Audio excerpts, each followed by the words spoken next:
तो कैसे हो आप लोग? आई होप आप बढ़िया होंगे। मैं आशा करता हूँ आप बिल्कुल बढ़िया होंगे। तो देखिए, कल हमने जो देखा है हमने केमिस्ट्री में आवर्त सारणी में, वो देखा है आपके क्या कि हमने कल पढ़ लिया भाई आपके, एक तो पढ़ लिया हमने क्या बर्जीलियस ने जो नियम दिया था धातु और अधातु का, उसके बारे में पढ़ लिया। इसके बाद हमने देख लिया कि जो आपका न्यूलैंड वो डोबेराइनर था उसने त्रिक सिद्धांत दिया था, उसके बारे में देख लिया हमने। इसके बाद हमने न्यूलैंड का अष्टक नियम देख लिया। 3 व्यक्तियों के बारे में हम पढ़ चुके थे। हम आधुनिक जो आपके आवर्त सारणी है उसके विकास के बारे में पढ़ रहे थे। तो 3 व्यक्तियों के बारे में तो हम अध्ययन कर चुके हैं, यानी 3 सिद्धांतों के बारे में हम क्या कर चुके हैं, अध्ययन कर चुके हैं। अब आते हैं आपके व्यक्ति चौथे नंबर के, जो हैं आपके लोथर मेयर।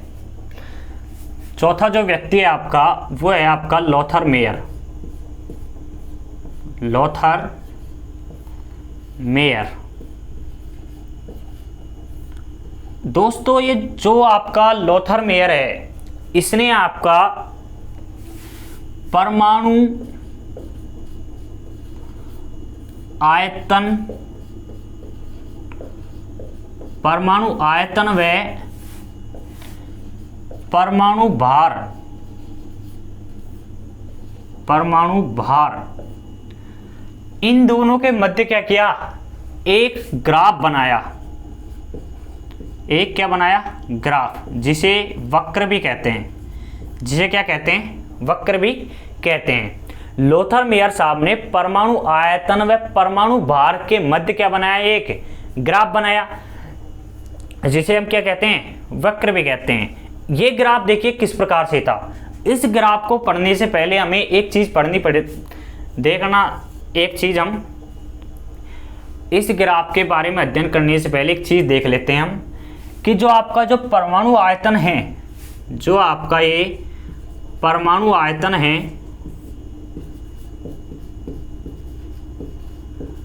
वो आपका परमाणु भार के क्या होता है, समानुपाती होता है। परमाणु भार के क्या होता है, समानुपाती होता है। समानुपाती का अर्थ होता है कि अगर मैं परमाणु आयतन को अगर बढ़ा रहा हूं तो परमाणु भार भी क्या होगा, बढ़ेगा। यदि मैं परमाणु भार को घटा रहा हूं तो परमाणु आयतन भी क्या होगा, घटेगा। तो इन्होंने क्या किया कि परमाणु जो आयतन है और परमाणु भार है उसके मध्य एक ग्राफ खींचा। उस ग्राफ को देखना है तो उन्होंने क्या ग्राफ देखा, देखिए दोस्तों, ये इन्होंने एक ग्राफ बनाया। इस प्रकार से क्या बनाया, ग्राफ बनाया। इस ग्राफ में देखिए जो ये वाला अक्ष है, ये वाली जो दूरी है वो होती है एक्स अक्ष की दूरी। वो कौन सी होती है, एक्स अक्ष की दूरी। और जो ये ऊपर की ओर जो दूरियां हैं वो होती है वाई अक्ष की दूरी। ये वाई कोऑर्डिनेट हो गया, ये एक्स कोऑर्डिनेट हो गया, ज्योमेट्री में अगर हम पढ़े तो। क्लियर है। अब इन्होंने परमाणु भार व आयतन के बीच में बनाया तो इन्होंने एक्स अक्ष पर तो क्या लिया, परमाणु भार लिया। क्या लिया, परमाणु भार। और जो वाई अक्ष है उस पर लिया इन्होंने परमाणु आयतन।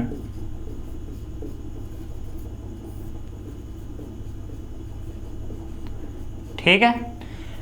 अब देखिए परमाणु जो आयतन है वो परमाणु भार के क्या है, समानुपाती।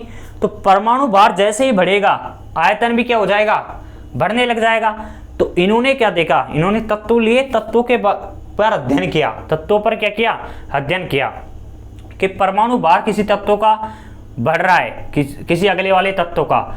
जैसे ही परमाणु भार बढ़ रहा है तो उसका आयतन भी बढ़ रहा है। पहली बात तो इन्होंने ये कही। इस ग्राफ को पढ़ने से पहले दूसरा पॉइंट और देख लेते हैं एक बार। दूसरा पॉइंट इन्होंने क्या कहा कि जो परमाणुओं के या तत्वों के जो आपके तत्व हैं, तत्वों के गुणधर्म, तत्वों के जो गुणधर्म हैं वो आपके परमाणु आयतन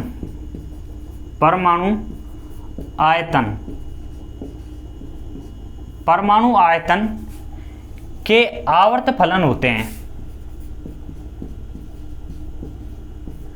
के आवर्त फलन होते हैं। इस आवर्त फलन को समझिए क्या है। आवर्त फलन का अर्थ होता है रिपीटेशन।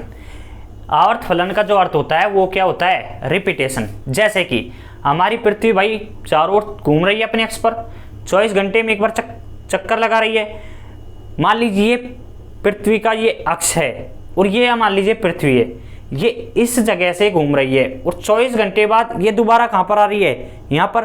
तो इसने क्या कर लिया, एक चक्कर पूरा कर लिया, यानी एक रिपीटेशन, यानी एक आवर्त पूरा कर लिया।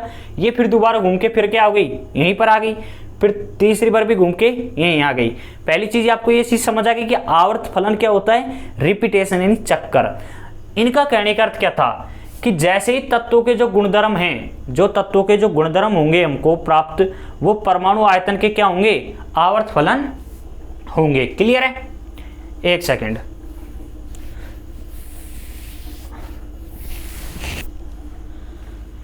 देखिए दोस्तों, तत्वों के जो गुणधर्म है वो परमाणु आयतन के क्या होंगे, आवर्त फलन होंगे। पहला पॉइंट क्या कहा, परमाणु आयतन परमाणु भार के क्या होगा, समानुपाती होगा। अब देखिए, जैसे ही इन्होंने परमाणु भार बढ़ाया, जैसे ही इन्होंने परमाणु भार बढ़ाया तो आयतन भी क्या हुआ, बढ़ गया।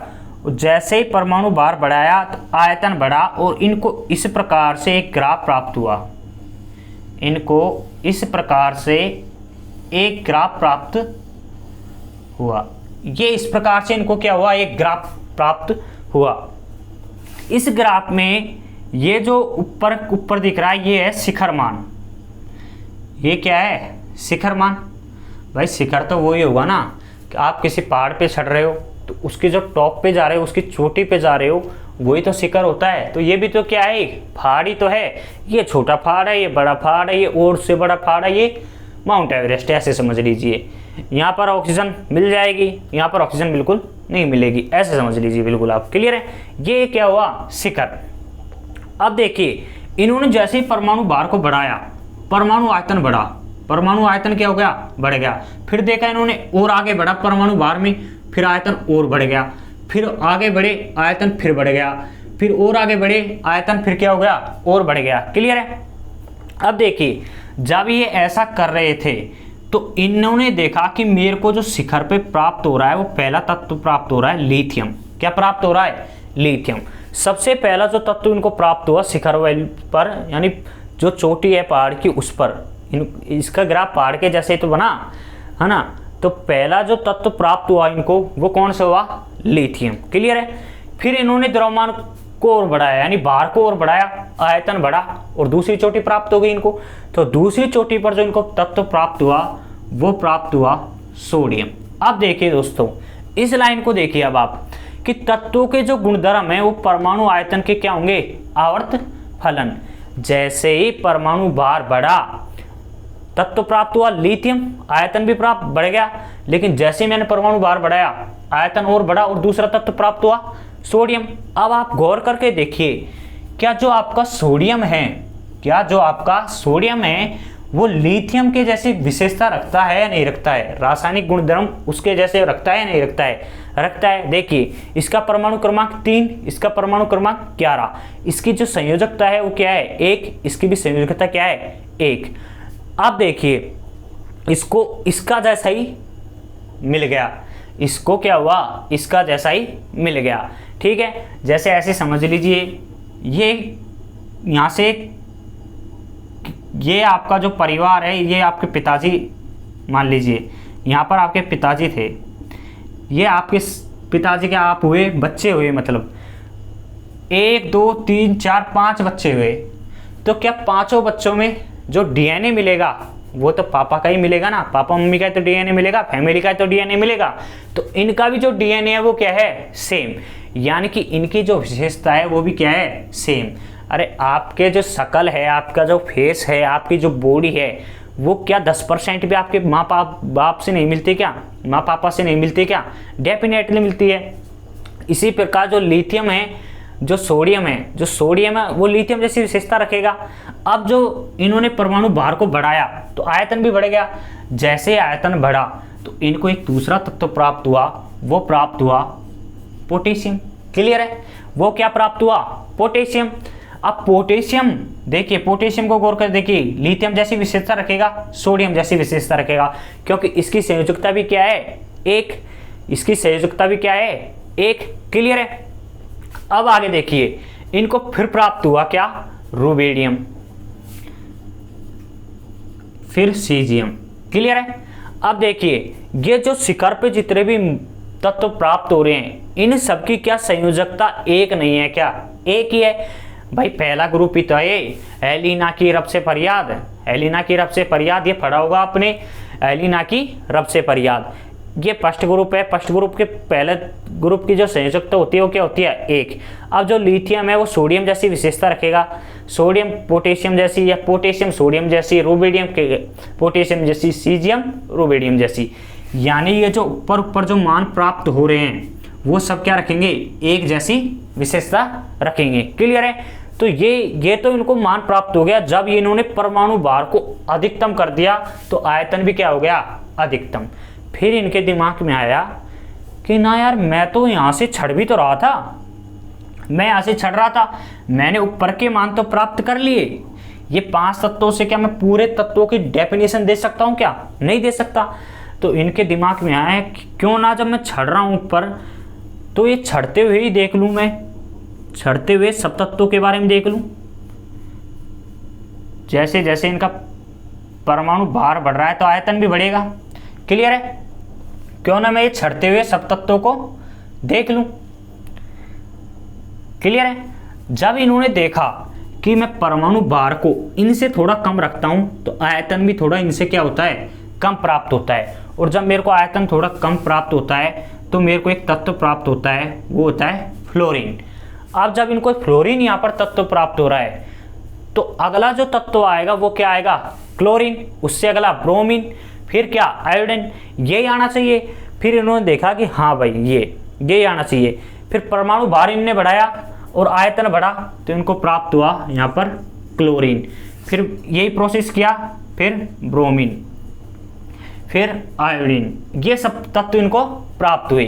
अब आप गौर करके देखिए, क्या क्लोरीन आपके फ्लोरीन जैसी विशेषता नहीं रखता, रखता है। ब्रोमीन है वो क्लोरीन जैसी नहीं रखता है, रखता है। आयोडीन ब्रोमीन जैसे रखता है, क्लियर, रखता है। क्योंकि ये जो तत्व हैं वो हैलोजन तत्व हैं। कैसे तत्व हैं, हैलोजन तत्व हैं। क्लियर है। ये जो तत्व हैं वो क्या है, हैलोजन तत्व हैं।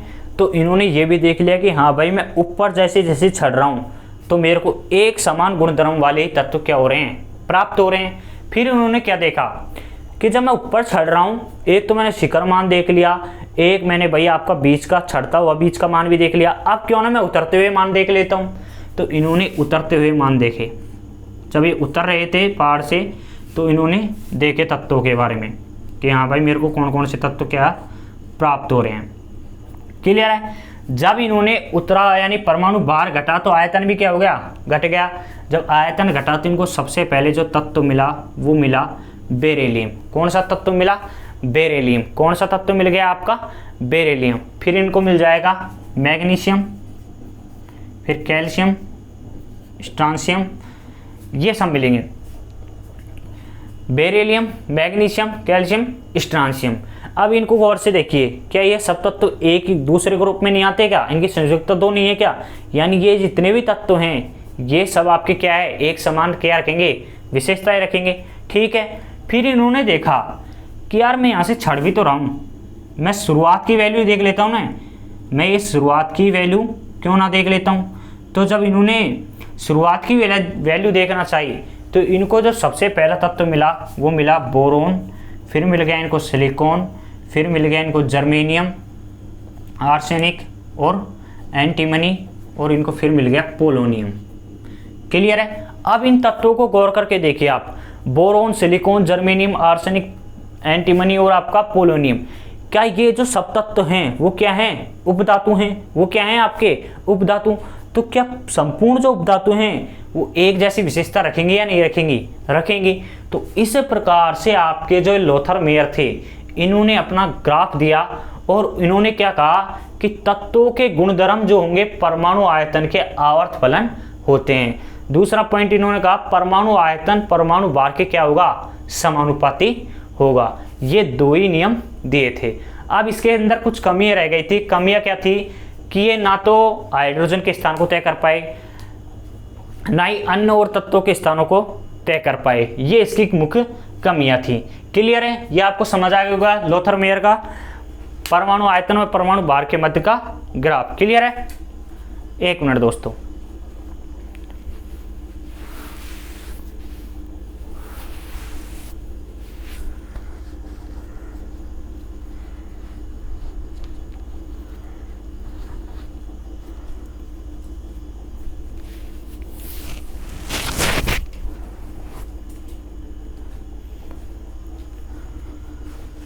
ये हो गया हमारा लोथर मेयर। अब हम देखेंगे मेंडलीफ।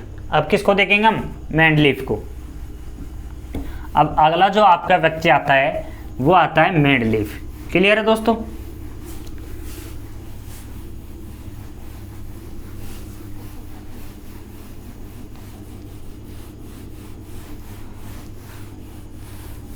अब देखेंगे भाई मेंडलीफ बाबा भी क्या कहते हैं आपके। लोथर बाबा तो कह गए कि बेटा पढ़ लो, अन्यथा तो फिर होना है जाना तो कुछ है नहीं। ठीक है, अब देखते हैं किसको। लोथर मेयर देख लिया, अब मेंडलीफ की आवर्त सारणी के बारे में देखते हैं। अगला जो व्यक्ति आता है वो आता है मेंडलीफ।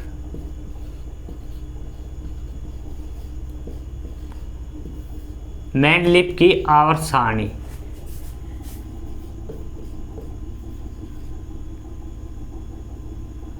मेंडलीफ की आवर्त सारणी। अब देखिए दोस्तों मेंडलीफ की आवर्त सारणी में क्या था। जब मेंडलीफ अपनी आवर्त सारणी बनाने के लिए प्रयास कर रहे थे, उस वक्त जितने तत्व थे, उस वक्त कितने तत्व थे आपके? 64 तत्व थे। कितने? 64 तत्व। तो जो ये मेंडलीफ महाराज हैं, इनको मात्र 64 तत्वों को फिट बैठाना है कि हाँ भाई मैं 64 बैठा देता हूँ। लेकिन ये बंदा बड़ा टैलेंटेड था।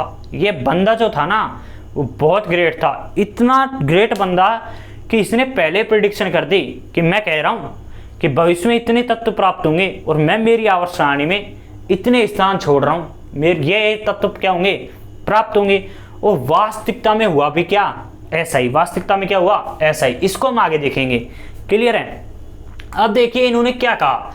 मेंडलीफ की जो आवर्त सारणी है उस वक्त कितने तत्व थे? 64। इन्होंने क्या कहा इसको देखने के लिए, पहले इसका जो एक नियम है आवर्त फलन का नियम, इसने एक नियम दिया आवर्त फलन का नियम।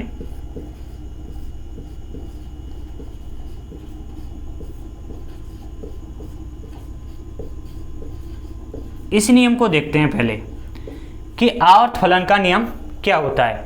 तो मेंडलीफ महाराज ने एक नियम दिया आवर्त फलन का नियम। इस महाराज को पता नहीं क्या हुई, क्या इसके दिमाग में आए। वैसे बंदा बहुत ग्रेट है ये, मानता हूँ इस चीज़ को। इसी की वजह से और एक लोथर मेयर, इन दोनों की वजह से आपके आवर्त सारणी का जन्म हुआ है। ध्यान रखना। आवर्त फलन का नियम क्या होता है कि इस प्रकार समझिए, मान लीजिए इसके पास, मान क्यों लेते हैं, इस अपन को जब पता ही है कि इसके समय में कितने तत्व थे, 64 तत्व थे। तो इसने क्या किया, तत्वों को उसके परमाणु जो बाहर है उसके बढ़ते हुए क्रम में लगाया, यानी आरोही क्रम में लगाया। पता नहीं था इसको कितने तत्व लगाए हैं, बाद में बताया इसने आवर्त सारणी बनाई तब। इसने तत्वों को अपने बढ़ते हुए क्रम में लगाया और इसने देखा कि जब मैं इन तत्वों को इसके बढ़ते हुए क्रम में लगा रहा हूँ, द्रव्यमान के मैं बढ़ते हुए क्रम में लगा रहा हूँ, तो मुझे प्राप्त हो रहा है कि जो ये आवर्त रिपीटेशन हो रहा है, दोबारा जो ये रिपीटेशन हो रहा है, उस रिपीटेशन में हो क्या रहा है कि ये जो पहला तत्व है, ये इस तत्व x, मान लेते हैं इस तत्व का नाम क्या है, x। इस x तत्व की तरह ही क्या कर रहा है, प्रॉपर्टी दिखा रहा है। ये जो x तत्व है ये पहले तत्व की जैसी प्रॉपर्टी क्या दिखा रहा है, प्रॉपर्टी क्या कर रहा है, दिखा रहा है। यानी कि जो पहला तत्व है उसका जो गुणधर्म है वो किस में मिल गया, x में। फिर इसने देखा कि जो दूसरा तत्व है उसका y में मिल गया, मान लेते हैं, तीसरे को z में मिल गया, चौथे को मान लेते हैं a में मिल गया। इसने फिर देखा कि यार पहला तत्व जो x तत्व प्राप्त हो रहा है वो पहले की जैसी विशेषता रख रहा है, जो y प्राप्त हो रहा है वो दूसरे की जैसी रख रहा है, जो z प्राप्त हो रहा है वो तीसरे की जैसी रख रहा है, ए जो प्राप्त हो रहा है वो चौथे के जैसे रख रहा है। इसी प्रकार इसने देखा कि हाँ भैया रिपीटेशन प्राप्त हो रहा है। तो रिपीटेशन यानी आवर्त, आवर्त का अर्थ वही होता है रिपीटेशन, कि कोई पृथ्वी अपनी घूम रही है वापिस उसी जगह पा रही है। जैसे कि एक हफ्ते में 7 दिन है, ये सोमवार है तो अगला जो 7 दिन बीतेगा उसके बाद क्या प्राप्त होगा, हमें सोमवार ही होगा। मंगलवार है तो अगला जो 7 दिन प्राप्त होगा वो कौन सा दिन होगा, मंगलवार ही होगा। क्लियर है, वही क्या है, रिपीटेशन। तो इसने यही देखा, तो इसने क्या कहा कि आवर्त फलन का नियम क्या है कि अगर मैं तत्वों को उनके परमाणु द्रव्यमान के बढ़ते हुए क्रम में लगाता हूँ तो जो तत्वों के गुणधर्म होंगे वो परमाणु जो द्रव्यमान है उसके क्या होंगे, आवर्त फलन होंगे। तो मैं इस नियम को एक बार लिख रहा हूं। ये नियम क्या था, इस नियम के अनुसार, इस नियम के अनुसार,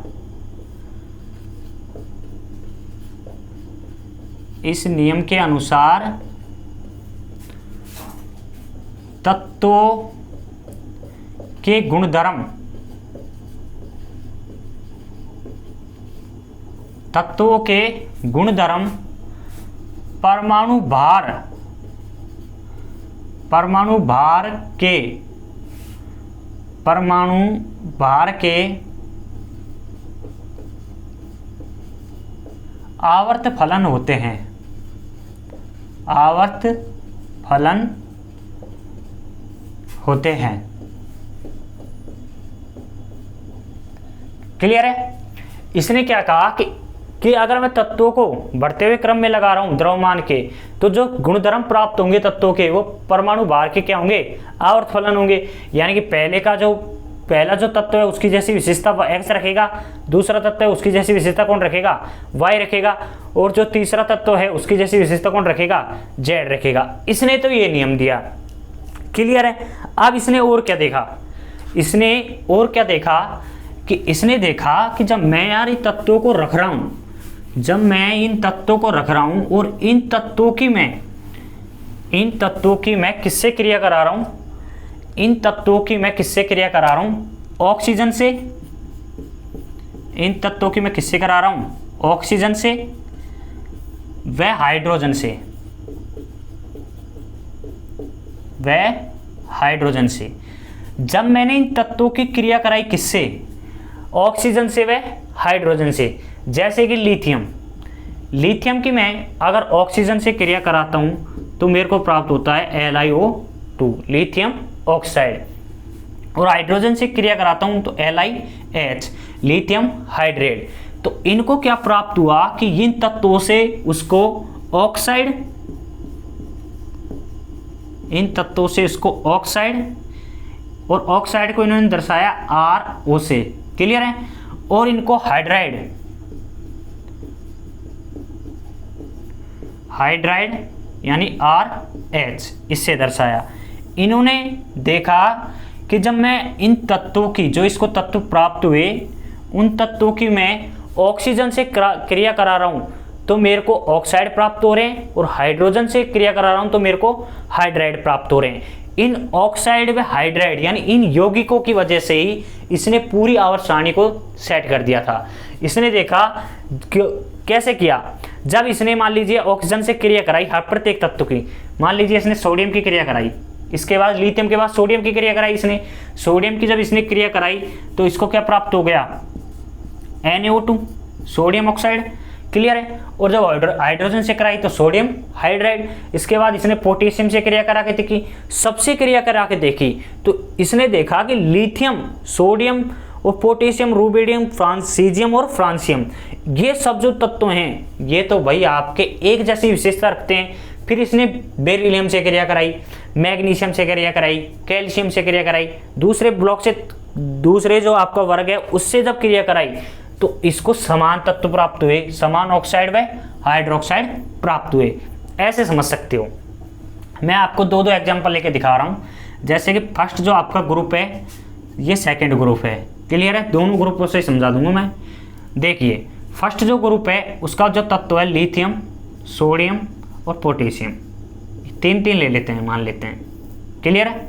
अब देखिए, अब इसने जब ऑक्सीजन से क्रिया कराई, यहाँ पर एक करा रहा है ऑक्सीजन से, मैं एक एक तत्व के बता दूंगा, एक ऑक्सीजन से एक हाइड्रोजन से। क्लियर है।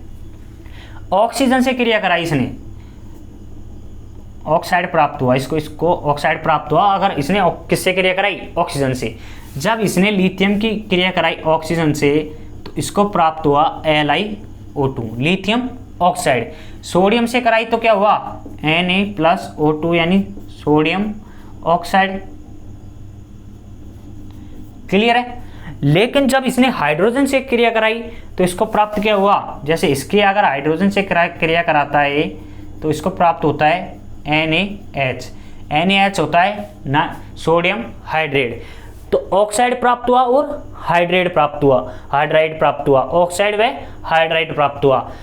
जब इससे कराई तो इसके भी गुणधर्म एक समान आ रहे थे, इसके गुणधर्म भी एक समान आ रहे थे, इसके भी गुणधर्म एक समान आ रहे थे। इसी प्रकार इसने दूसरे जो ग्रुप है बेरिलियम मैग्नीशियम कैल्शियम वाला जो ग्रुप है उससे इसने क्रिया कराई, तब भी इसको ऑक्साइड प्राप्त हुए और हाइड्रोक्साइड प्राप्त हुए। इन ऑक्साइड व हाइड्रोक्साइड की वजह से इसने पूरी आवर्त सारणी को सेट कर दिया। तो ये भी एक मेन चीज है इसमें कि इसने ऑक्सीजन व हाइड्रोजन की प्रत्येक तत्व से क्या करा के देखी? क्रिया करा के देखी, और इसको ऑक्साइड और हाइड्राइड प्राप्त हुए। ऑक्साइड को इसने RO से दर्शाया और आपका हाइड्राइड को RH से दर्शाया। क्लियर है। ये 2 पॉइंट है। अब दोस्तों जो इसका अगला जो पार्ट बच रहा है, मेन पार्ट जो आपकी बनेगी क्या? मेंडलीव की आवर्त सारणी जो इसने स्थान छोड़े, देखिए थोड़ा बड़ा टॉपिक है तो इस टॉपिक को मैं कल लूँगा। इस टॉपिक को मैं क्या करूँगा? कल लूँगा, एक सेपरेट वीडियो बनाऊँगा इसके प्रति। ठीक है।